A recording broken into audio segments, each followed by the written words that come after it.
Welcome back. سب سے پہلے بات کریں گے سانحہ 9 مئی سپریم کورٹ میں جوڈیشل کمیشن کی تشکیل کے لیے درخواست سماعت کے لیے مقرر۔ جسٹس امین الدین کی سربراہی میں 7 رکنی آئینی بینچ 10 دسمبر کو سماعت کرے گا۔ بانی پی ٹی آئی توہین عدالت کیس بھی سماعت کے لیے مقرر۔ حکومت نے 25 مئی کا عدالتی احکامات کی خلاف ورزی پر توہین عدالت کی درخواست دائر کی تھی۔ پی ٹی آئی رہنماؤں کے خلاف اندراج مقدمات کے خلاف درخواست سماعت کے لیے مقرر۔ 8 فروری کے انتخابات میں دھاندلی کے خلاف بانی پی ٹی آئی کی درخواست پر 11 دسمبر کو سماعت ہوگی۔ فون ٹیپ کرنے کا 28 سالہ پرانا مقدمہ بھی سماعت کے لیے مقرر۔ جسٹس امین الدین کی سربراہی میں 7 رکنی آئینی بینچ 11 دسمبر کو سماعت کرے گا۔ صحافی ارشد شریف قتل از خود نوٹس کیس بھی سماعت کے لیے مقرر۔ جسٹس امین الدین خان نے از خود نوٹس کی سماعت کے لیے 7 رکنی آئینی بینچ تشکیل دے دیا۔ سپریم کورٹ کا آئینی بینچ 9 دسمبر کو ارشد شریف از خود نوٹس کیس کی سماعت کرے گا۔ سپریم کورٹ میں جوڈیشل کمیشن کے 3 اہم اجلاسوں کا انعقاد۔ جسٹس شاہد بلال حسن کثرت رائے سے سپریم کورٹ کے آئینی بینچ کا حصہ بن گئے۔ چاروں ہائی کورٹس میں ایڈیشنل ججز کی تعیناتی کا معاملہ 21 دسمبر تک مؤخر کر دیا گیا۔ اسلام آباد سے یہ رپورٹ۔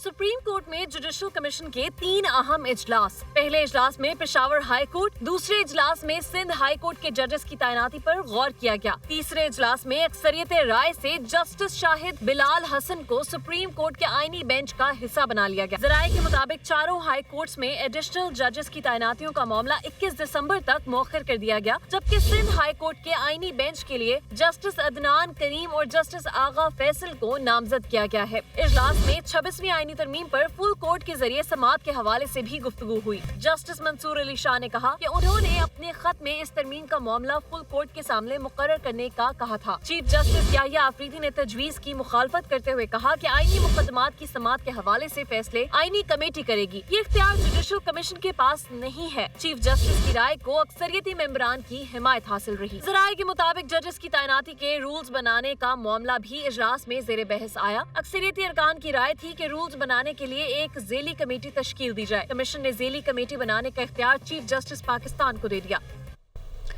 جوڈیشل کمیشن کا ججز تعیناتی کے لیے رولز کی تیاری کو ترجیح دینے کا فیصلہ۔ جوڈیشل کمیشن کے اجلاسوں کا اعلامیہ جاری کر دیا گیا۔ جسٹس جمال مندوخیل کی سربراہی میں رولز بنانے کے لیے 5 رکنی کمیٹی قائم کر دی گئی۔ Attorney general barrister Ali Zafar, فاروق ایچ نائک اور اختر حسین ایڈوکیٹ کمیٹی میں شامل۔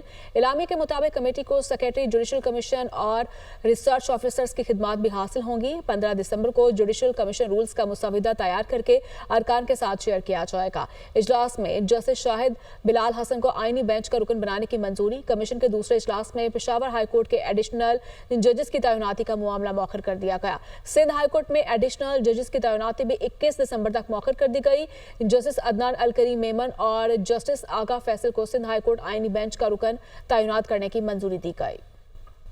وزیراعظم شہباز شریف کہتے ہیں کہ ہمارے آفیسر اور جوان اپنے عوام کے محفوظ مستقبل کے لیے جانوں کا نذرانہ دے رہے ہیں۔ دہشت گردی کے خلاف جنگ میں 80,000 لوگ شہید اور معیشت کو $3 ارب کا نقصان ہوا۔ 2018 میں ہم نے دہشت گردی کا مکمل خاتمہ کر دیا تھا۔ بدقسمتی سے دہشت گردی کے ناسور نے اب دوبارہ سر اٹھایا ہے۔ امن و امان کو یقینی بنانے کے حوالے سے ایپیکس کمیٹی کے اجلاس ہوئے۔ حکومت اور افواج پاکستان دہشت گردی کے خاتمے کے لیے پرعزم ہے۔ جب تک دہشت گردی کے ناسور کا خاتمہ نہیں کر لیتے چین سے نہیں بیٹھیں گے۔ We have had various meetings in the recent past of Apex Committee and at various levels, and it is a iron resolve of the government of Pakistan along with armed forces and all law enforcing agencies. Our officers, our jawans, they pay a huge price by laying their life for Pakistan's defense, Pakistan's peace. By 2018, terrorism was defeated holistically. Allah Almighty, through His infinite mercy, has rewarded Pakistan with infinite natural resources. They run into trillions of dollars. And yet, today, we are hugely undermined by huge borrowings, loans. ریاست اور security اداروں کے خلاف propaganda کرنے والوں کو گرفت میں لانے کا مشن۔ حکومت نے ملک دشمن پروپیگنڈے میں ملوث افراد کے خلاف کریک ڈاؤن کا فیصلہ کر لیا ہے۔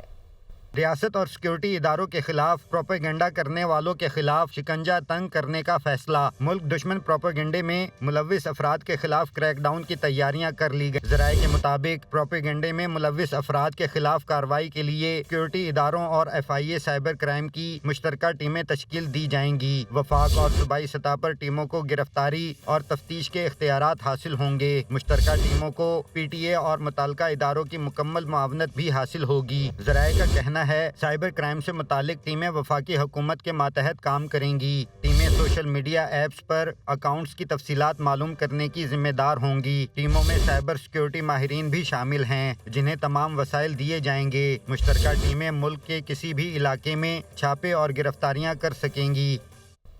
بشرا بی بی کہتی ہیں کہ میں نے صرف آپ کو بتانا ہے کہ بی بی وہاں اکیلی تھی، سب نے چھوڑ دیا۔ وہاں بہت سے لوگ گواہ ہیں، میں بھاگنے والی عورت نہیں، ڈی چوک میں رات کے 12:30 تک اکیلے گاڑی میں موجود تھی۔ وہ 4 صدہ میں گفتگو کر رہی تھی۔ میں بھاگنے والی عورت نہیں ہوں، اور جو خان کے لیے نکلے ان کو تو بالکل چھوڑ کے میں نہیں اکیلا جا سکتی۔ کسی کو نہیں پتا تھا میری گاڑی کون سی ہے۔ ڈی چوک پہ میں 12:30 بجے تک بالکل اکیلی تھی اپنی گاڑی میں۔ اس کے بعد بہت سی گاڑیاں جو آئی تھیں وہ اس کے بعد آئی تھیں، کیونکہ وہ ڈی چوک زبردستی خالی کرا رہے تھے۔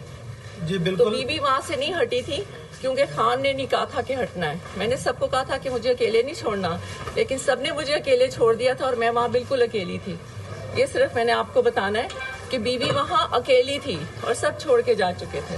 رہنما تحریک انصاف شیر افضل مروت کہتے ہیں کہ ابھی سول نافرمانی اور ترسیلات زر نہ بھیجنے کا کوئی حتمی فیصلہ نہیں ہوا۔ پارٹی پالیسی کا اعلان پارٹی قیادت کو کرنا چاہیے، علیمہ خان کو نہیں۔ پروگرام ٹو نائٹ وتھ سمر عباس میں گفتگو کرتے ہوئے انہوں نے کہا کہ بانی پیٹائی کے علاوہ کسی خاندان کے فرد کو پارٹی قائد نہیں مانتا۔ بیرسٹر گوہر علی خان اور علی امین گنڈاپور احتجاج میں بشرا بی بی کے ساتھ تھے۔